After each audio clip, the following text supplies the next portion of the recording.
بسم الله الرحمن الرحيم، والصلاة والسلام على محمد وآله الطيبين الطاهرين. أثبتنا في الحلقة السابقة أن العالم له موجد أوجده من عدم، ولكن السؤال: ما هي صفات هذا الموجد؟ هل هو عالم؟ هل هو قادر؟ هل هو مختار؟ ما هي صفاته؟ تابعونا في هذه الحلقة وإن شاء الله راح نبين مجموعة من صفات الخالق. في البداية تذكرون قلنا في الحلقة السابقة إن العالم في تغير مستمر، فمثلا صورته أمس غير عن صورته اليوم، مواقع النجوم أمس غير عن مواقعها اليوم، فبالتالي شكل العالم أمس غير عن شكل اليوم على ما مر واتضح في الحلقة السابقة.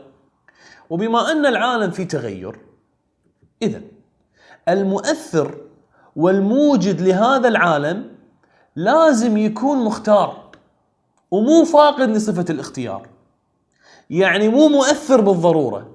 ليش؟ لأن لو كان الموجد غير مختار فمعناته أن أثره ثابت وعلى شكل واحد ما يتغير، لأن ما عنده اختيار على أنه يغير هذا الأثر، مثل النار اللي أثرها الحرارة والإحراق، وهذا الأثر ما يتغير، فعشان كذي إحنا نقول إن النار غير مختارة. فلو كان خالق العالم غير مختار لكان العالم على شكل واحد وثابت وما يتغير، لكن العالم قاعد يتغير. إذن الخالق والمؤثر فيه لازم يكون مختار، واختار إنه يغير أثره، وهذه أول صفة وهي صفة الاختيار. وطبعا المختار اللي اختار يسوي الفعل وأوجد الفعل لازم يكون قادر على الفعل، والعالم موجود اليوم فمعناته أن الفعل تحقق، وهذا يعني أن الخالق قادر على الفعل لأنه أوجده في النهاية. وهذه هي الصفة الثانية وهي أن الخالق قادر، بل أكثر من هذا.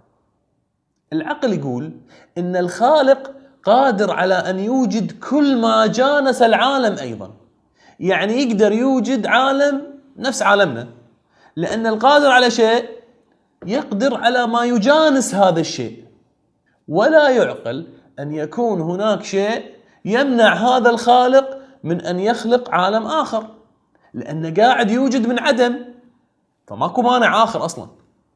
طبعا لا أي واحد يشكل ويقول ليش ما يكون هناك مانع آخر يمنع هذا الخالق اللي أوجد العالم من أن يوجد عالم ثاني مثله، مثلا مثل الإنسان اللي يقدر يرفع هذه الصخرة لكن ما يقدر يرفع الصخرة الثانية لوجود ثقل زايد تحتها يمنعه من أنه يرفعها.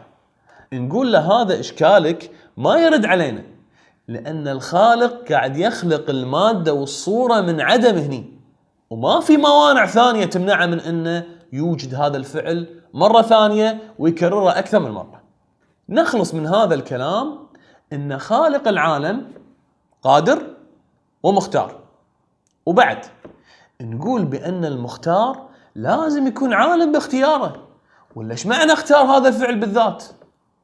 لازم يكون عالم بفعله، عالم بالعالم الذي خلقه. فثبت أن خالق العالم قادر، عالم، مختار. وبعد نضيف صفة أخرى وهي أنه حي. طبعا بغض النظر عن التعريف الدقيق للحياة، نقول بأن خالق العالم لازم يكون حي. ليش؟ لأن كل ما يصح أن يعلم فهو حي. مثلا الحيوان يصح أن يعلم ولو على مستواه فنقول أنه حي، كذلك النبات يصح أن يعلم بنوع من العلم فنقول بأنه حي، بخلاف الطوفة اللي ما يصح أن تعلم فما نقول إنها حية. وبما أن خالق العالم عالم إذن هو حي. إذن تحصل عندنا إن خالق العالم المباشر له، المباشر لخلق للعالم، عالم، قادر، مختار، حي. وخلنا نسمي هذه الصفات صفات الكمال. يعني حطوا في بالكم إن إحنا أثبتنا صفات الكمال للخالق اللي باشر خلق العالم. الحين سؤال: هل خالق العالم اللي أثبتنا له صفات الكمال غني في وجوده ولا محتاج إلى أن يخلقه خالق؟ طبعا أكيد سمعتوا من بعض الملحدين يقولون بأن العالم أصلا ما يحتاج إلى خالق غني في وجوده، فيقولون بأن العالم له سبب، وهذا السبب له سبب آخر، وهذا السبب الآخر له سبب ثالث، وهكذا إلى ما لا نهاية له. في النهاية لا يوجد سبب أول غني في وجوده وما يحتاج إلى غيره. فمثلا يعني توضيح أكثر، يقول لك مثلا شنو سبب وجود فلان، لنفرض اسمه أحمد مثلا، يقولون سبب وجود أحمد هو أبوه، وسبب وجود أبوه هو جده، ثم أبوه، ثم العالم، والعالم قبل عالم آخر، وهكذا إلى ما لا نهاية له، وما نحتاج نرجع إلى سبب واحد غني في وجوده. نقول حق اللي يقول هذا الكلام تعال خلينا نشوف هذه الأسباب. راح نلاحظ أن هذه السلسلة اللامتناهية من الأسباب كلها محتاجة. فإذا توقف وجود الشيء، مثلا وجود أحمد الشخص اللي قدامي، إذا توقف وجوده على هذه السلسلة المحتاجة، فمعناته أن المحتاج توقف على محتاج. فشلون نوجد أصلا؟ لأن كلهم محتاجين، فشلون نوجده أصلا؟ توقف المحتاج على المحتاج لا يبرر وجوده. مثال للتوضيح، تخيل عندك سباق، والمتسابق الأول قال أنا ما راح أتحرك إلا إذا الثاني تحرك، والثاني قال أنا ما راح أنطلق إلا إذا الثالث انطلق، والثالث قال حق الرابع نفس الكلام، وهكذا. فإذا ما حد تحرك من المتسابقين ما راح يكون عندك سباق أصلا، وما حد راح ينطلق. كذلك الوجود، إذا كل واحد محتاج في وجوده إلى الثاني، والثاني محتاج إلى الثالث، فلن يوجد أحد أصلا إلا إذا في واحد موجود ما يحتاج إلى غيره وأوجد الآخرين.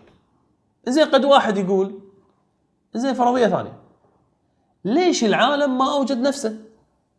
طبعا الجواب واضح، إن هذا توقف الشيء على نفسه، وتوقف الشيء على نفسه محال. فكيف يوجد الشيء نفسه وهو كان عدم أصلا؟ قد واحد يجيب فرضية ثالثة لا بأس نرد عليها، يقول لو قلنا أن العالم له سبب، خلينا نسميه ألف، وهذا ألف يحتاج إلى سبب آخر وهو باء، وباء يحتاج إلى العالم في وجوده، يعني تصير عندنا دائرة، فما نحتاج إلى سبب واحد غير محتاج وغني، لأن كلهم محتاجين وكلهم بشكل دائري. نقول هم هذا دور، هم هذا توقف الشيء على نفسه لكن بواسطة، يعني العالم متوقف على ألف، وألف متوقف على باء اللي متوقف على العالم، فبالتالي العالم توقف على نفسه، وهذا محال. إذن اللي بنوصل له الحين من هذا الكلام وبعد الرد على هذه الإشكالات، إن بما أن العالم موجود وهو محتاج إلى سبب يوجده، إذن لازم يرجع إلى سبب غني في وجوده وما يحتاج إلى سبب آخر يوجده. يعني في النهاية لازم سلسلة الأسباب توقف حق سبب غني وما يحتاج إلى خالق آخر يوجده. زين، الحين من هو الغني؟ هل هو نفسه اللي خلق العالم مباشرة اللي أثبتنا له صفات الكمال، ولا لا هناك سبب آخر أوجد هذا الخالق المباشر؟ يعني حتى أوضحها أكثر، صار عندي فرضيتين، إما خالق العالم هو الغني، وإما أن يكون له خالق آخر هو الغني في وجوده. بس في ملاحظة هنا، إن لو قلنا بالفرضية الثانية وأن خالق العالم المباشر مخلوق لخالق غني آخر، هذا أيضا الثاني لازم يكون متصف بصفات الكمال اللي أثبتناها، لأن فاقد صفات الكمال لا يعقل أن يخلق ويوجد صفات الكمال.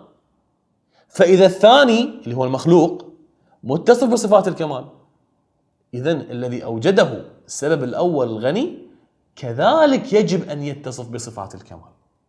فالحاصل الحين من الحلقة إن إحنا أثبتنا إن الخالق المباشر للعالم عالم، قادر، مختار، حي، يعني متصف بصفات الكمال، ولكن يبقى صفة الغنى. فهني عندي فرضيتين: هل هذا الخالق المباشر هو الغني في وجوده، ولا يرجع وجوده إلى خالق آخر متصف أيضا بصفات الكمال هو الغني في وجوده؟ وإحنا في الحلقات القادمة بإذن الله راح نثبت بأن الفرضية الثانية غير صحيحة، وأن الخالق المباشر للعالم هو الغني وهو الله سبحانه وتعالى. كذا نكون خلصنا من حلقتنا.